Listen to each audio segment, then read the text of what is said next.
Salut, c'est Steven, bienvenue dans cette vidéo dans laquelle je vais te partager 3 erreurs majeures à éviter si tu ne veux pas plomber ton activité de location courte durée. Ces 3 erreurs, elles vont être importantes à ne pas faire parce que c'est celles qui vont potentiellement te générer des notes et des commentaires négatifs et surtout, c'est ce qui va potentiellement nuire à l'expérience voyageur. Et justement, reste attentif jusqu'au bout de cette vidéo parce que je vais te partager également la psychologie d'un voyageur, comment il réfléchit par rapport à sa prise de décision de choix de logement, mais aussi quels vont être les critères importants pour lui pour te laisser une note et un commentaire positif.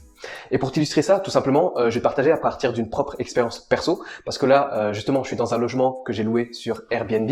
Donc pour te remettre dans le contexte, disons que ce que j'aime bien faire ponctuellement, tu vois, une fois par mois à peu près, quelques jours par semaine, voire une semaine ou plus, ce que j'aime bien faire, c'est louer un logement sur Airbnb, que ce soit en France ou à l'étranger, que ce soit du haut de gamme, du bas de gamme, du milieu de gamme, du logement atypique. J'aime bien tester un peu ce genre de choses.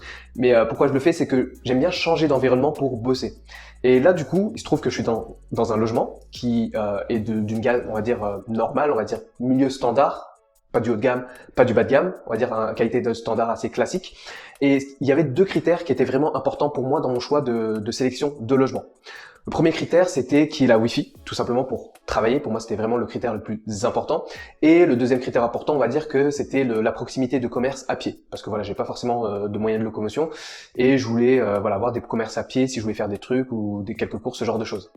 Donc par rapport à ça, j'ai choisi ce logement. Par rapport à l'annonce de ce logement, je vais pas revenir là-dessus, c'est pas le sujet. Mais voilà, il avait fait vraiment quelque chose de basique. Mais pour moi, ça semblait cohérent par rapport à ce que je cherchais. En termes de rapport qualité-prix, je trouvais ça cohérent.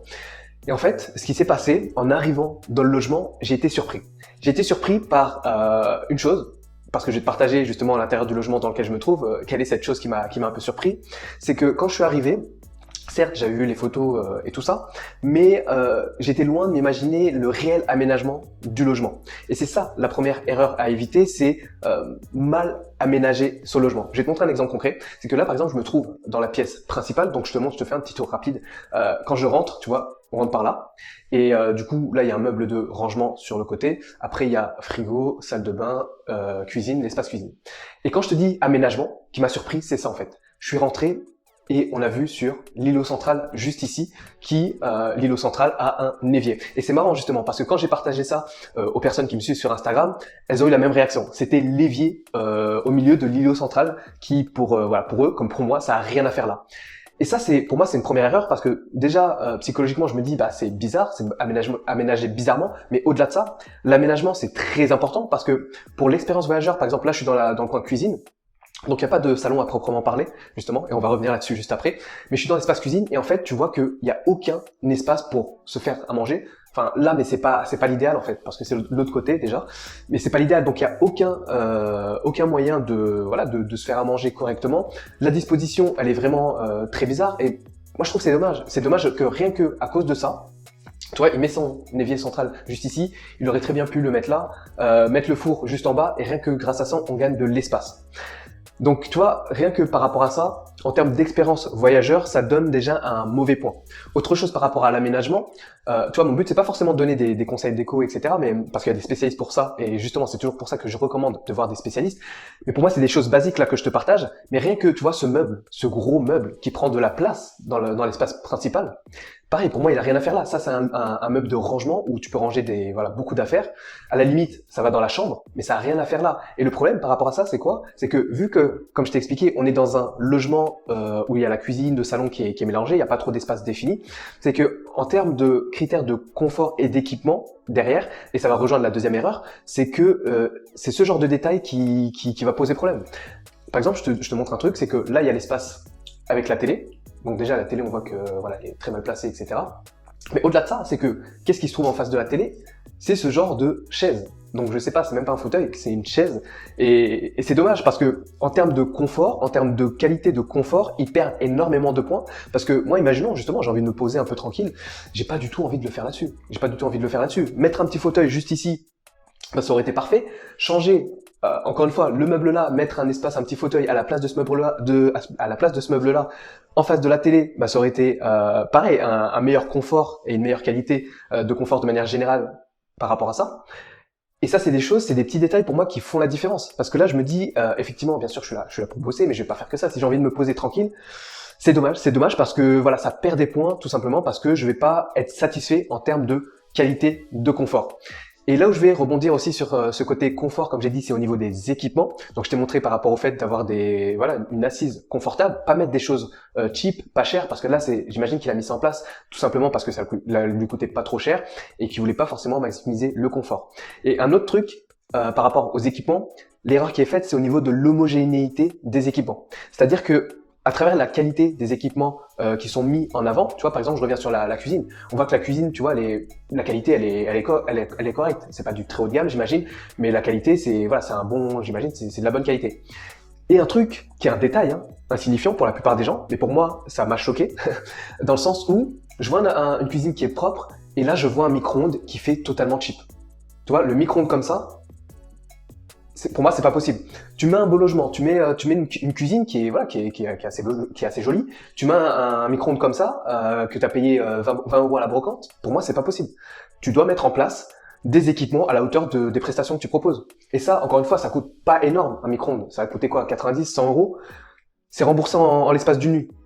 Donc ça, c'est des petits détails qui vont influencer du coup ma perception parce que pour t'expliquer justement en termes de psychologie d'un voyageur, comment il réfléchit, c'est-à-dire que moi, j'ai payé un séjour dans un logement et c'est comme ça que réfléchissent les voyageurs.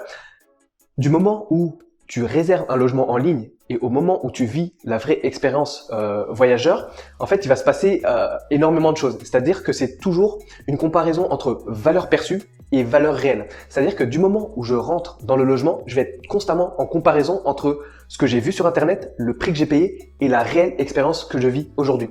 Donc, pour te donner un exemple concret, c'est que j'arrive ici, je rentre et psychologiquement, je vais me dire, voilà, est-ce que par rapport à ce que j'ai payé, ça vaut le prix là ou est-ce qu'au contraire, ça ne vaut pas le prix là? Et par rapport à ça, du coup, soit je vais mettre des notes et des commentaires positifs, potentiellement 5 étoiles avec un commentaire positif, ou soit ça va baisser la note. Et comment je vais évaluer ça? C'est par rapport aux critères que je t'ai dit, à travers la décoration, les équipements, le service, etc. Mais au-delà de ça, c'est important de se dire que chaque élément que je vais voir, ça va soit donner des plus, soit ça va donner des moins. Et quand j'arrive ici, bien sûr, il y a eu des plus, je vais même revenir là-dessus, c'est que par exemple, tu vois, les petits plus qu'il y a, c'est le fait que quand je suis rentré, par exemple, la température, le logement était à bonne température. Il y en a, j'arrive dans un endroit où il fait froid, je rentre dans le logement, s'il fait froid direct, la première impression que j'ai au niveau expérience, du coup, ça va pas le faire. Donc la température, elle était bonne. Le Wi-Fi, pareil, c'est respecté, très bonne qualité de Wi-Fi. Le confort du lit, c'est top aussi. L'aménagement avec le bureau, l'espace bureau, tu vois, ça c'est des choses qui sont top. Le guide de bienvenue qu'il a mis, pareil, ça c'est top. Donc moi je vais mettre des points positifs. Par contre, je vais aussi relever les points négatifs. Et constamment, en fait, psychologiquement, je vais lui donner soit des points positifs, comme j'ai dit, soit des points négatifs. Donc là, comme je t'ai dit, à travers l'aménagement, à travers la qualité des équipements, à travers des petits détails dans la douche, etc.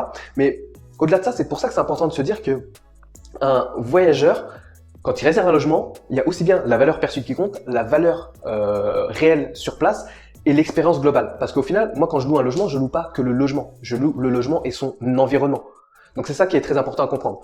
Et pour finaliser du coup, la troisième erreur qu'il a pour moi a faite et que malheureusement beaucoup, j'imagine, de propriétaires font et qui perdent des points, c'est tout simplement au niveau des informations qui sont partagées, la qualité des informations qui sont partagées entre le moment de la réservation et l'arrivée au logement. Parce que là, ce qui s'est passé concrètement, c'est que j'ai réservé le logement et en fait, du moment où j'ai réservé le logement, au moment où je suis arrivé, j'ai eu aucune communication avec le propriétaire. À aucun moment, il m'a envoyé des informations pour arriver au logement.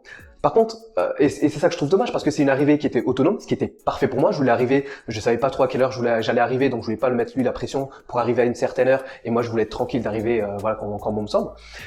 Mais quand on automatise, notamment les entrées et sorties dans les logements, c'est très très très important de partager les informations, que ce soit dès le moment de la réservation, avant mon arrivée dans le logement, une fois dans le logement et même pour l'après-séjour. Et là, le problème, c'est que lui, tout simplement, ce qu'il m'a dit, voilà, il y a une boîte à clés, enfin c'est moi déjà qui l'ai contacté, il m'a dit il y a une boîte à clés, quand vous êtes sur place, vous m'appelez. Sauf que moi j'ai besoin d'avoir les informations en amont parce qu'on sait jamais. Imaginons j'ai plus de batterie, je perds mon téléphone ou autre chose, on sait pas ce qui peut arriver. Et encore une fois, moi j'avais quasiment plus de batterie quand je suis arrivé sur place, donc c'était problématique. Donc j'ai dû l'appeler en speed. En plus de ça, on a eu quelques petits couacs pour l'arrivée par rapport au mode de fonctionnement, mais peu importe.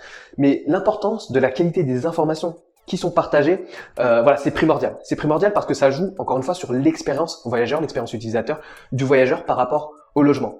Donc les 3 erreurs à éviter, je les répète, hein, c'est l'aménagement, le mauvais aménagement. Donc pensez à aménager efficacement votre logement. C'est important de se mettre à la place du voyageur. Là j'imagine il s'est dit voilà je veux proposer un logement pour un voyageur en courte durée. Là où il a été très bon, c'est qu'il a ciblé le côté voyageurs qui viennent pour le travail, parce que ça c'était clairement dit dans son annonce, et c'est essentiellement pour ça que j'ai sélectionné ce logement, c'est parce qu'il a mis en avant cette qualité-là. Malheureusement, pour l'aménagement, bon, c'est pas top, mais je m'attendais pas non plus à quelque chose de très fou, mais rien que pour des petits détails, encore une fois, de confort d'aménagement, ça fait vraiment la différence en termes de valeur perçue et encore une fois de valeur intrinsèque. Donc il y a l'aménagement, les critères d'équipement, l'homogénéité des équipements. C'est important que voilà, quand on met des équipements de qualité, ce soit pareil partout, vraiment partout, qu'on met pas quelque chose de qualité à un endroit et on se dit voilà, bon, le micro-ondes, on s'en fout, c'est pas trop grave, mais si, c'est très important en termes de valeur perçue, encore une fois. Voilà, je reviens sur l'exemple du micro-ondes, mais c'est ce qui marque le plus parce que c'est pas ce qui vaut le plus cher. À la limite, je veux bien sur le confort, les fauteuils, mais et encore. Mais voilà, le micro-ondes, non, c'est des choses qui peuvent se mettre en place, ça coûte pas très cher, c'est remboursé en l'équivalent d'une nuit. Et encore une fois, rien qu'en mettant en place, en améliorant les critères d'équipement, de confort et tout ça, bah il peut louer un peu plus cher et je serai prêt à payer un peu plus cher pour ça. Donc troisième erreur à éviter, c'est négliger la qualité des informations partagées. Donc c'est important d'avoir ce suivi. Voilà, c'est pour ça que je parle souvent de tunnel de réservation, de la réservation du voyageur jusqu'à son arrivée dans le logement. Donc voilà pour cette vidéo. Dites-moi ce que vous avez pensé de cette vidéo. Est-ce que vous êtes d'accord avec moi ou pas, hein, peut-être pas, hein, sur l'aménagement. Peut-être que vous trouvez ça très très bien au niveau de l'aménagement, les équipements, voilà, les informations partagées. J'aimerais avoir votre retour là-dessus. Et comme d'habitude, pensez à liker, partager la vidéo, laissez un pouce bleu et je vous dis à la prochaine dans une prochaine vidéo. Ciao, ciao.